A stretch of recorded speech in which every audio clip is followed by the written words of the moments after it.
वापस स्वागत है। हम सिद्धांत और अनुबंध भाग 18 पर चर्चा कर रहे हैं। एक शक्तिशाली प्रकाशन जो हमें हर आत्मा के अनंत मूल्य और दूसरों को मसीह के पास लाने के हमारे पवित्र कर्तव्य की याद दिलाता है। सिद्धांत और अनुबंध 18 के शुरुआती पदों में प्रभु यूसुफ और ओलिवर को चर्च स्थापित करने और सुसमाचार फैलाने के लिए कहते हैं। पद 10 में प्रभु यह स्पष्ट करते हैं कि उनके चर्च का उद्देश्य आत्माओं को उनके पास लाना है, क्योंकि आत्माओं का मूल्य बहुत है। यही कारण है कि हर आत्मा को उसके पास वापस जाने का रास्ता खोजने में मदद करने के लिए सुसमाचार को पुनर्स्थापित किया गया था। अब आत्माओं के मूल्य के बारे में बात करते हैं। पद 10 से 13 में प्रभु हमें सिखाते हैं कि आत्माओं का मूल्य बहुत अधिक है। एक पल के लिए इसके बारे में सोचो। भगवान की नजर में हर व्यक्ति का मूल्य बहुत है। आप इस पद में अपना नाम भी डाल सकते हैं। क्या यह अविश्वसनीय नहीं है?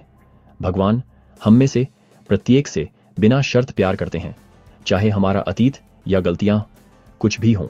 हमारा मूल्य भगवान के शाश्वत प्रेम और यीशु मसीह के बलिदान से जुड़ा है।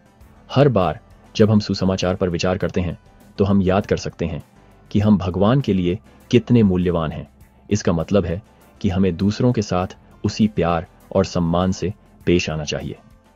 पद 11 से 16 में प्रभु पश्चाताप और उससे मिलने वाले आनंद के बारे में बात करते हैं। जब कोई आत्मा पश्चाताप करती है तो प्रभु आनंदित होते हैं, और वह आनंद पश्चाताप करने वाले को भी महसूस होता है।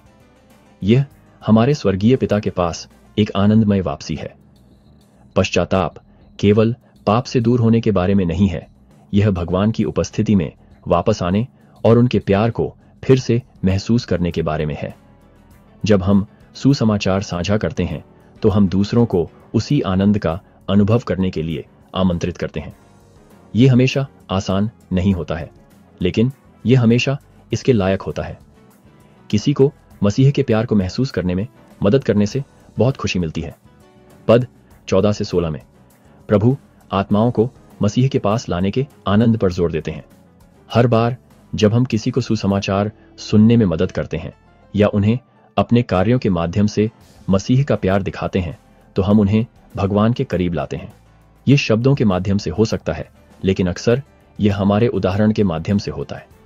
अपने जीवन के उन लोगों के बारे में सोचें जिनकी आप आज मसीह के पास आने में मदद कर सकते हैं। दया के छोटे छोटे कार्य भी दूसरों को उनके प्यार को महसूस करा सकते हैं। अंत में पद 34 से 36 में प्रभु पवित्र आत्मा के माध्यम से उनकी आवाज सुनने के बारे में बात करते हैं।